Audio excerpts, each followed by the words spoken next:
और कितना दूर पापा? बस पहुंचने वाले हैं बेटा।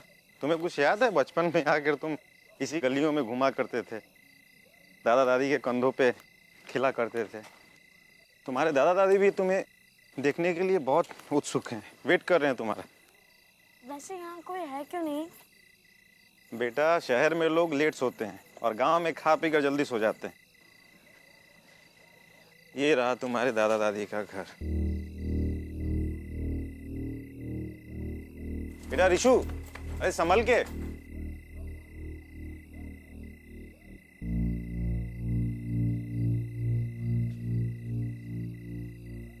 दादा! बेटा दादी! रिशु, बेटा अरे रुको तो सही, लाइट तो जलाने दो। इस गांव में लगता है अभी तक लाइट का प्रॉब्लम सॉल्व नहीं हुआ।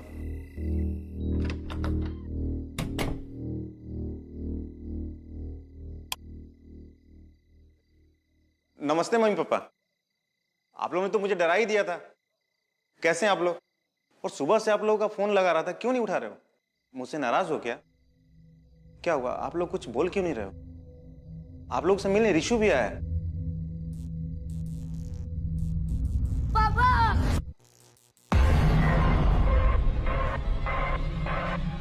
क्या हुआ? क्या हुआ बेटा?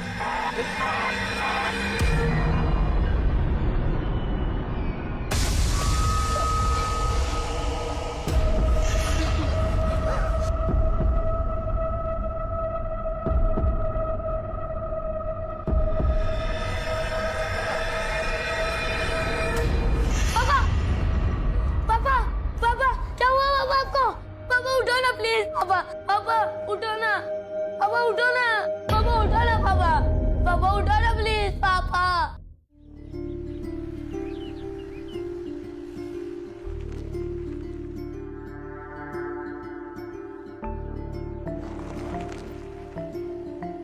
एएसपी आदिति शर्मा।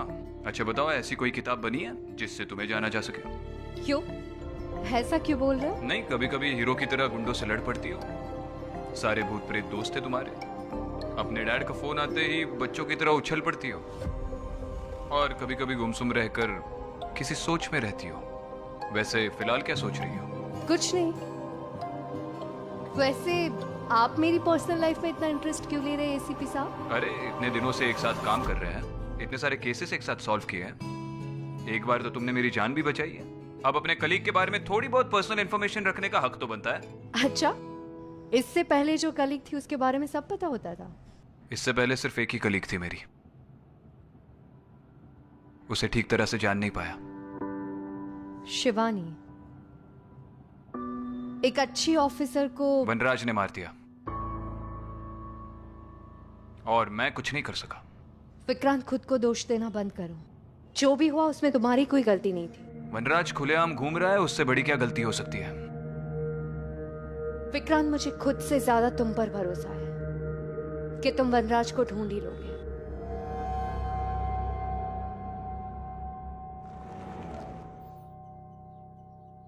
बताइए केस क्या है? सर केस बहुत अजीब है। हमारा वेदपुर एक बहुत बड़ी मुसीबत से गुजर रहा है। कैसी मुसीबत? प्रिया, बच्चे को लेकर आओ। बैठो बेटा। सर, मैं तो आपको सिर्फ उतना ही बताऊं जितना मैंने सुना है। ये रिशु है। बेटा, सर को बताओ आपने क्या देखा था?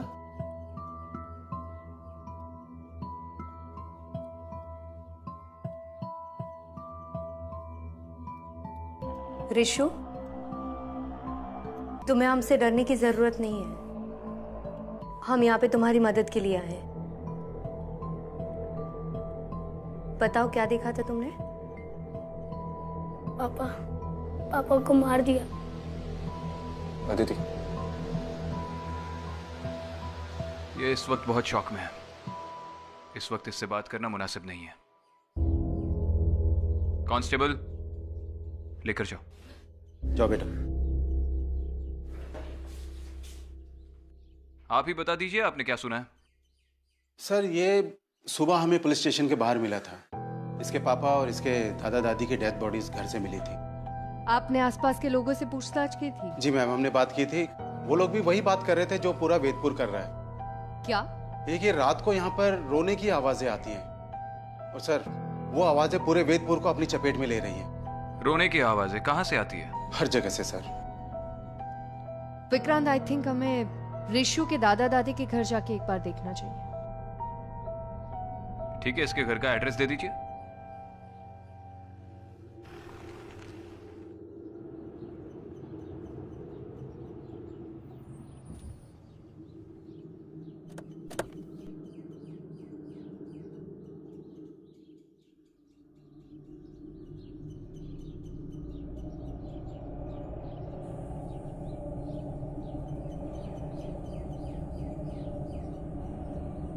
यही है।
इस घर की हालत को देखकर लग नहीं रहा कि ये एक क्राइम सीन है।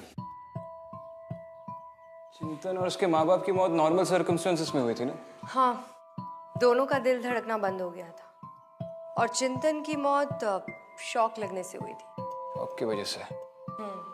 इस घर में ऐसा कुछ तो जरूर हुआ होगा जिसकी वजह से उसे शॉक लगा होगा। कहीं अपने माँ बाप की डेड बॉडीज देखकर तो वो शॉक में नहीं चला गया? हो सकता है। विक्रांत, मुझे लगता है कि मुझे एक बार वैद्य जी से मिलना चाहिए।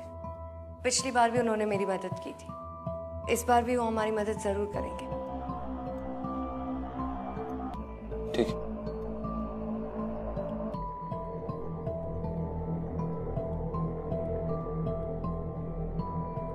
ठीक है, मैं गांव वालों से जाकर मिलता हूँ, तुम वैद्य से जाकर मिलो। ठीक है।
भाई साहब सुनिए, एक मिनट। जी बोलिए।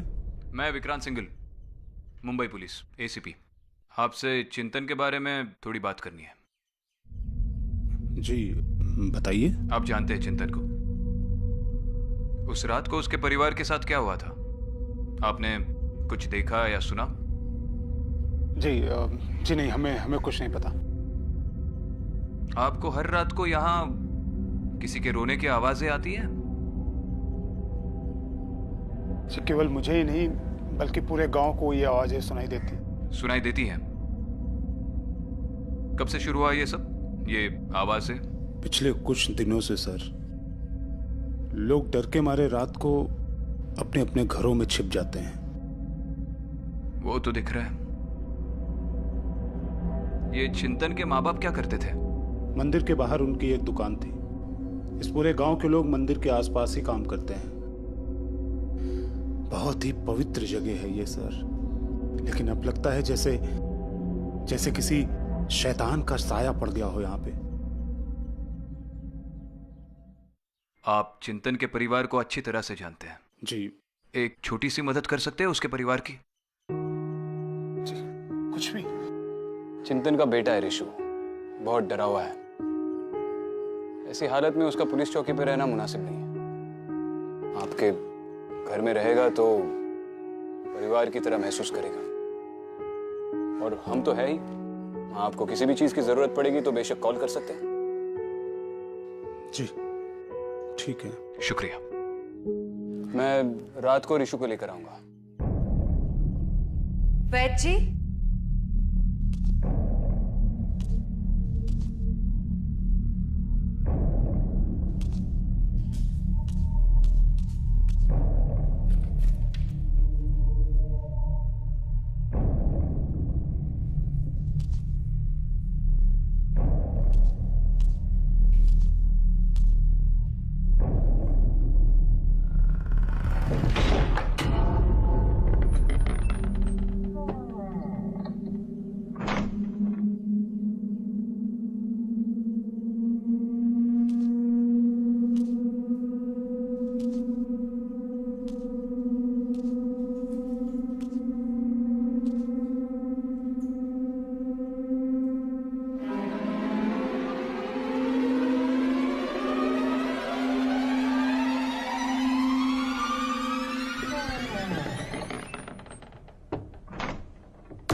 सर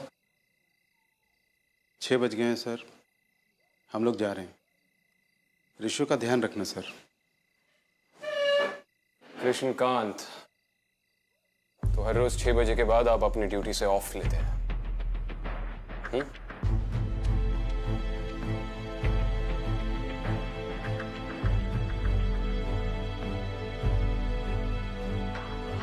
ड्यूटी ज्वाइन करने से पहले आप सबने एक शपथ ली थी कि ये देश, इसके सारे लोग हमारा परिवार है और किसी भी हालत में हम अपने परिवार की रक्षा करेंगे, याद है?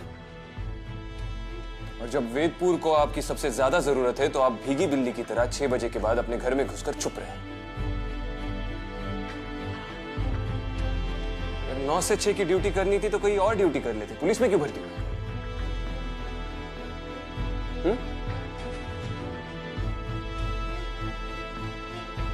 सिर्फ ऋषु का ही नहीं, पूरे वेदपुर का ख्याल रखने के लिए मैं अकेला ही काफी हूं।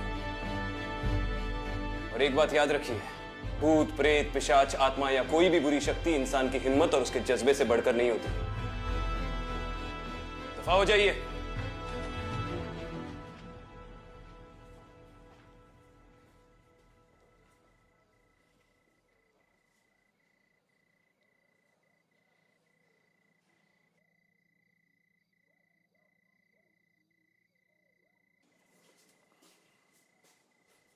ऋषु, ऋषु, चलो उठो। तुम्हें तनुज अंकल के घर पे छोड़ देते हैं। नहीं, मुझे वहां जाने से डर लगता है। मुझे वहां नहीं जाना। डर लगता है?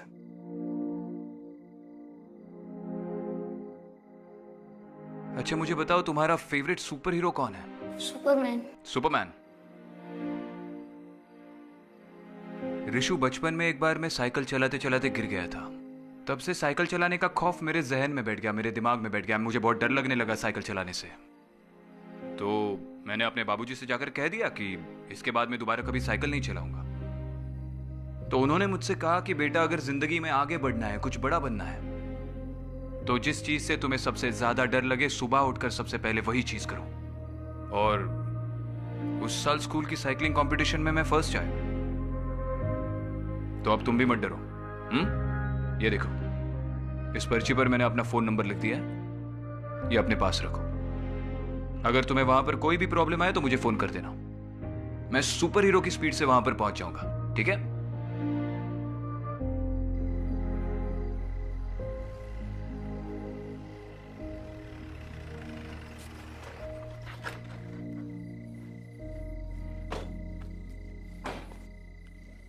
और इशू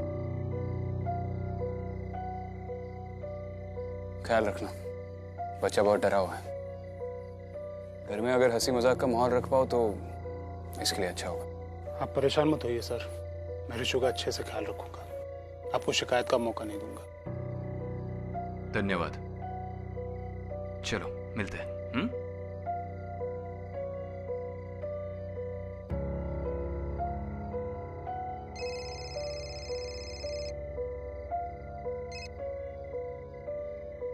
हाँ दीदी।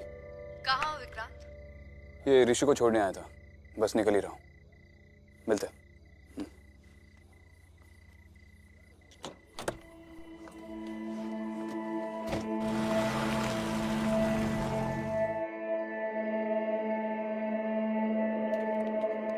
विक्रांत कहाँ थे तुम? कब से कॉल कर रही थी, तुम्हें फोन क्यों नहीं उठा रहे? अरे मैंने तुमसे कहा था ना, मैं ऋषु को तनुज के घर पे छोड़ने गया था। हाँ पर एक फोन तो कर सकते थे। कहाँ हो, क्या कर रहे हो, कुछ अता पता ही नहीं तुम्हारा। अब मैं क्या करूँ, मुझे ड्यूटी करते समय फोन पे बात करने की आदत नहीं है। हाँ तो अब आदत डाल लो। मतलब कुछ नहीं। वैद जी ने क्या कहा? वो भी अब यहाँ शायद नहीं है। उनके आश्रम में भी बुरी शक्तियों का साया है। जब मैं उनके आश्रम में गई तो एक बुरी आत्मा ने मुझ पर अटैक किया। विक्रांत, हमने जितना सोचा था उससे कई ज्यादा खतरा है यहाँ पे। ऐसा लग रहा है जैसे अचानक से सारी बुरी शक्तियां वैदपुर में आ गई हो। वापस आने के लिए सारी बुरी शक्तियां कहीं पर गई नहीं थी अदिति, चाहे वो वैदपुर हो या कहीं और।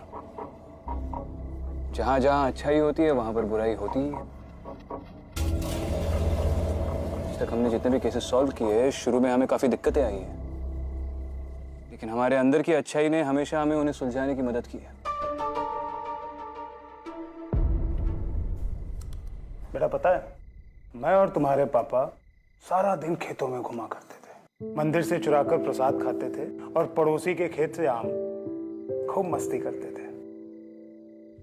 फिर एक दिन वो शहर चला गया और मैं यहाँ रह गया। उसके जाने का मुझे भी अफसोस है।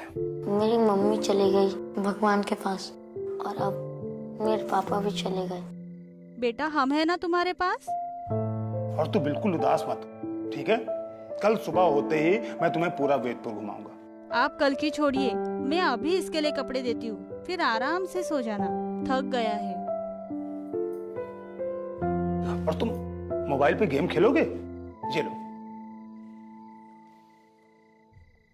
इस बार तुम बहुत ज्यादा टेंशन में लग रही हो, क्यों? पता नहीं, इस बार अजीब सी घुटन हो रही है।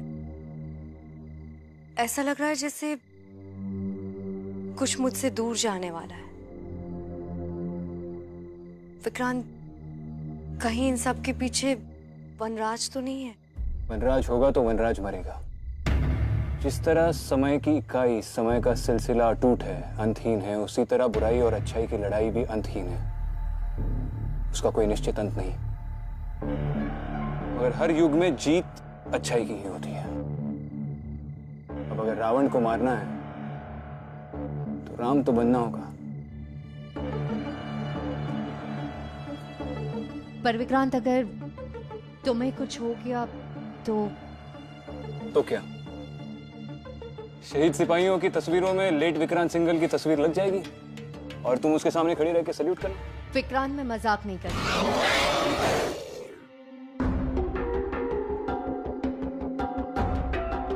लगता है अब जाने का वक्त आ गया है। मतलब तुम उस तरफ जाओ, मैं यहाँ पर देखता हूँ।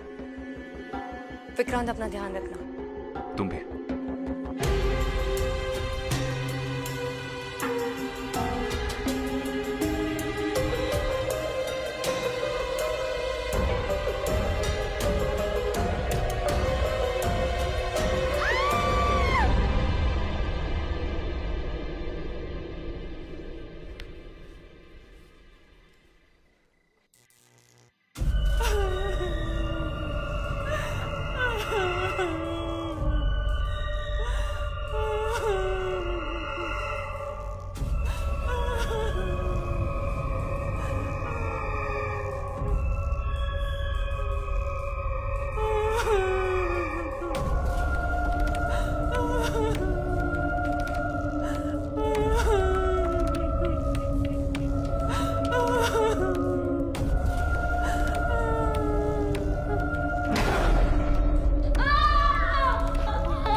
सुनिए,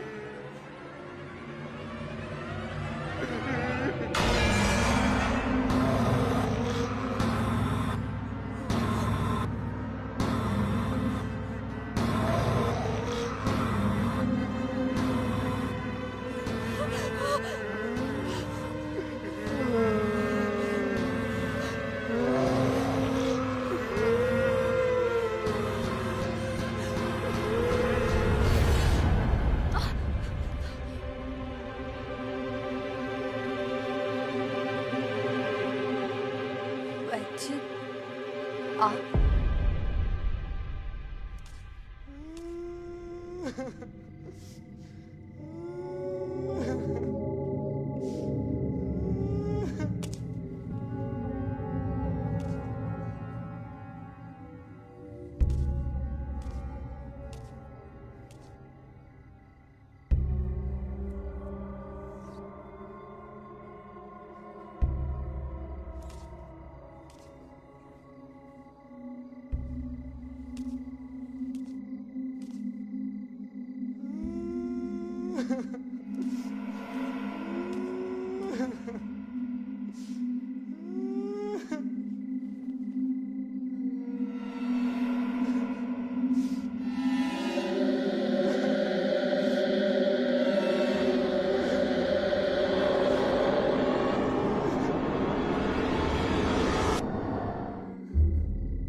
हेलो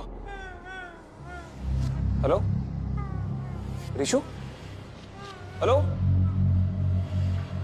रो क्यों रहे हो ऋषु? अच्छा सुनो, रो मत, मैं आ रहा हूं, मैं आ रहा हूं। आखिर तुम्हें वेदपुर के खतरे के बारे में पता चल ही गया। जी, पर ये सब कुछ कौन कर रहा है और क्यों कर रहा है, कुछ समझ में नहीं आ रहा। हमें जितना पता है उतना हम तुम्हें बता सकते हैं। वेदपुर में लोगों की मौत होती जा रही है और मरने वाले की आत्मा को मुक्ति नहीं मिल रही है। हाँ, शायद इसीलिए वो लोग रो रहे थे। वो लोग मुक्ति मांग रहे हैं। पर वैची, ये सब कुछ यहाँ वेदपुर में ही क्यों हो रहा है? अदिति, तुम्हें मैंने पहले भी बताया था, वेदपुर वो जगह है जहां पर रावण ने पहली बार धरती पर कदम रखा था। लेकिन इस बार रावण ने नहीं, एक शैतान ने हमारी धरती पर कदम रखा है। वो शैतान जोरों से अपना जाल फैला रहा है। शैतान? कहीं वो शैतान वनराज तो नहीं है? शैतान के अनेक नाम होते हैं, कभी किसी रूप में और कभी किसी और रूप में प्रकट होता है। हो सकता है वेदपुर में वो वनराज के नाम से आया हो। हाँ, लेकिन उस शैतान को मारने का, उसे खत्म करने का कोई ना कोई तरीका तो होगा ना? उस शैतान को मारने का सिर्फ एक ही तरीका है, वो मैं तुम्हें बता चुका हूँ और तुमने देखा भी है।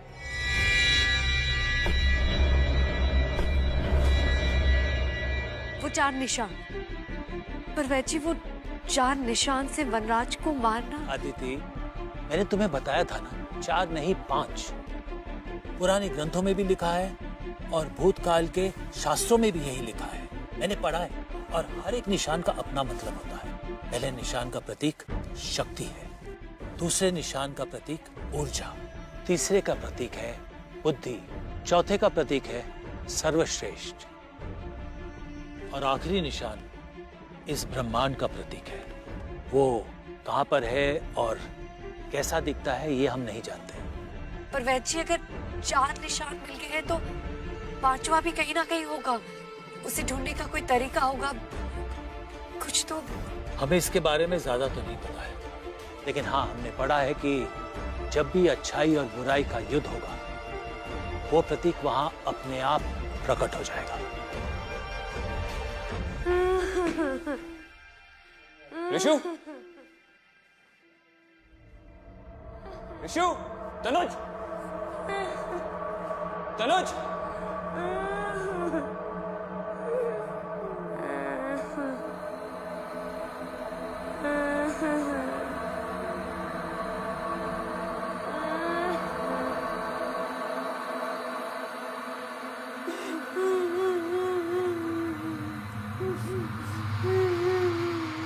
ऋषु,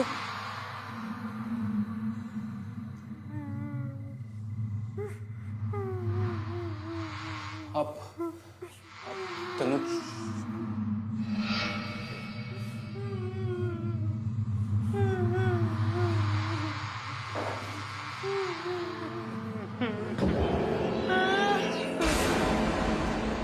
तनुज,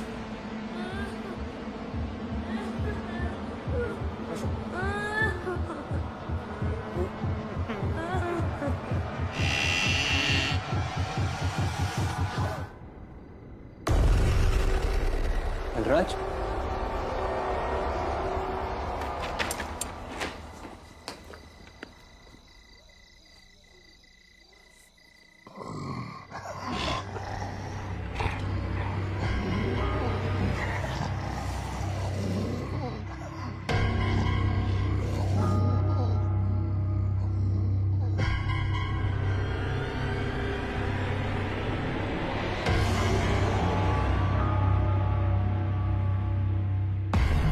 वैची ऐसी अच्छाई, ऐसी शक्ति, वो कौन है जो वनराज से लड़ पाए?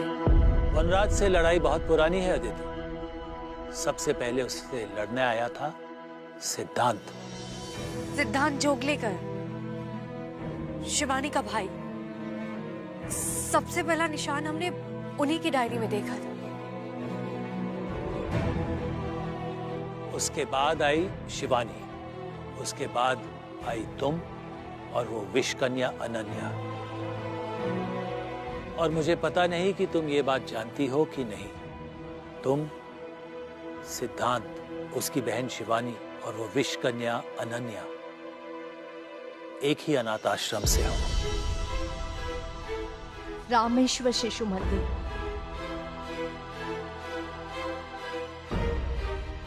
पर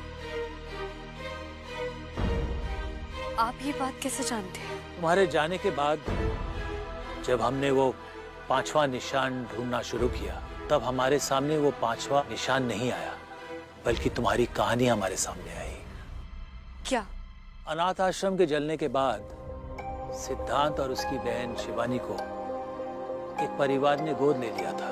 सिद्धांत की 2 बहनें और थी, एक अनन्या और एक मैं।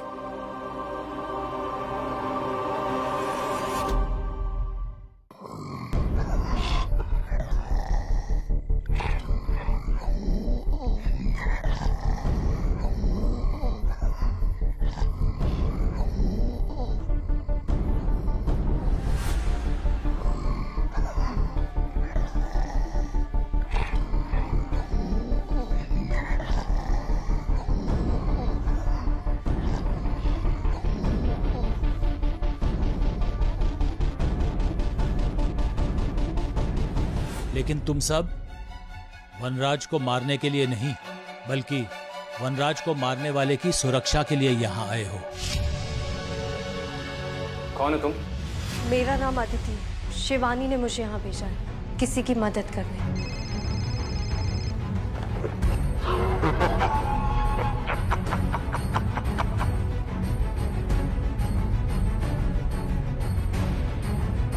अब अगर रावण को मारना है तो राम तो बनना होगा।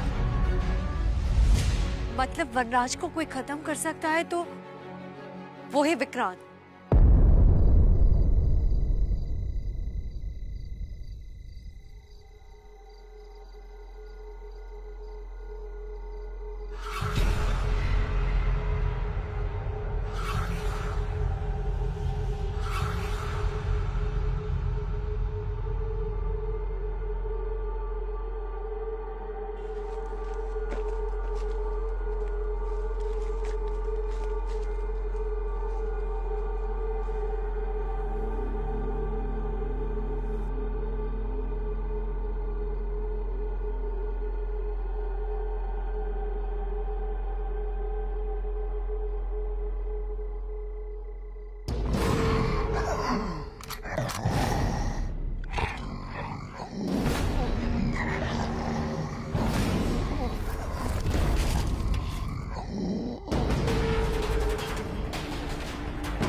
ये बात वो बुरी शक्ति वनराज भी जानता होगा।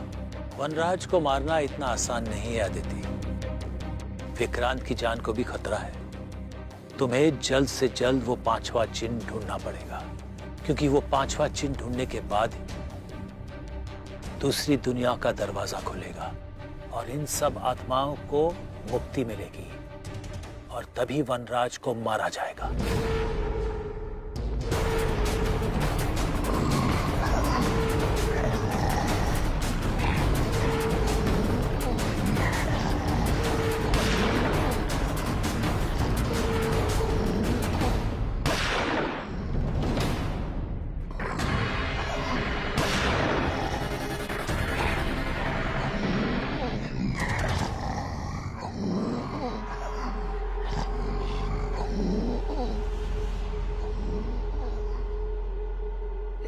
लेकिन वैद्य जी, मैं वो 5वां चिन्ह कैसे ढूंढूंगी?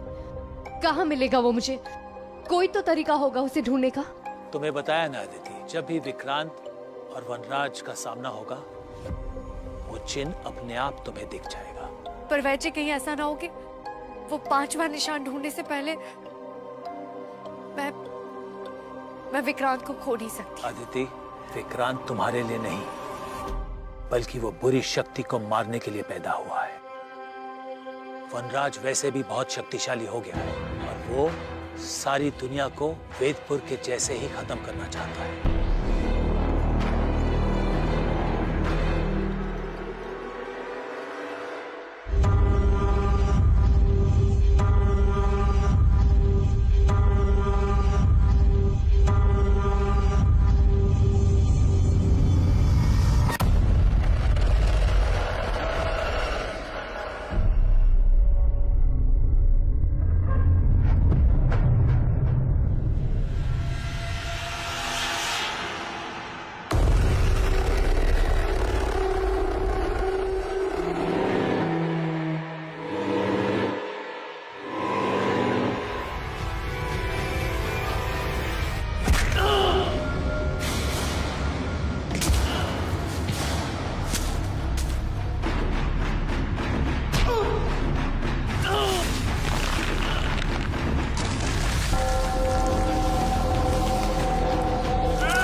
आदिति, तुम्हें जल्दी जाकर विक्रांत की मदद करनी चाहिए वनराज को खत्म करने के लिए।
जब भी अच्छाई और बुराई का युद्ध हो, वो प्रतीक वहां अपने आप प्रकट हो जाएगा।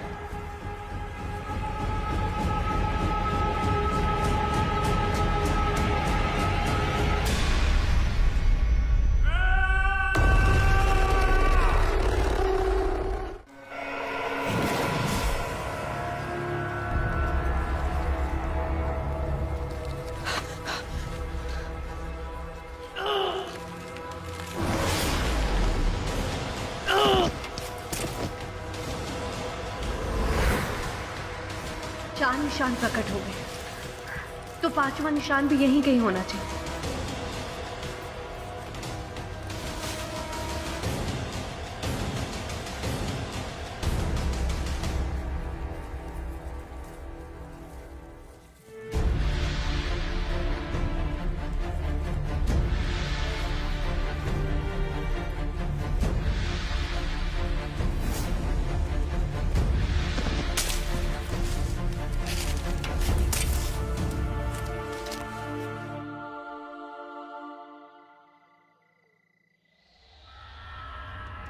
पहले निशान का प्रतीक शक्ति है, दूसरे निशान का प्रतीक ऊर्जा, तीसरे का प्रतीक है बुद्धि, चौथे का प्रतीक है सर्वश्रेष्ठ।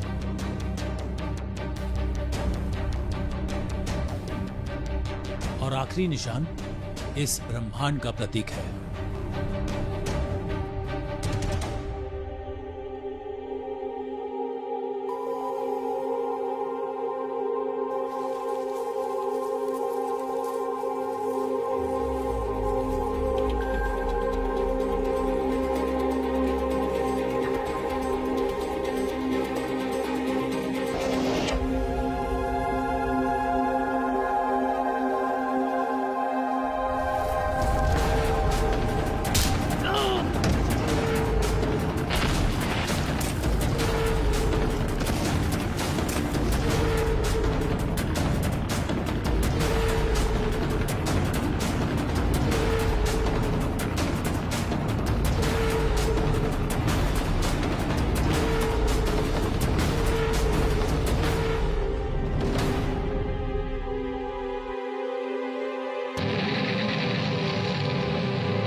तुम मुझे मार नहीं सकते, इस दुनिया को नहीं बचा सकते, और अगर मैं मरा तो तुम भी।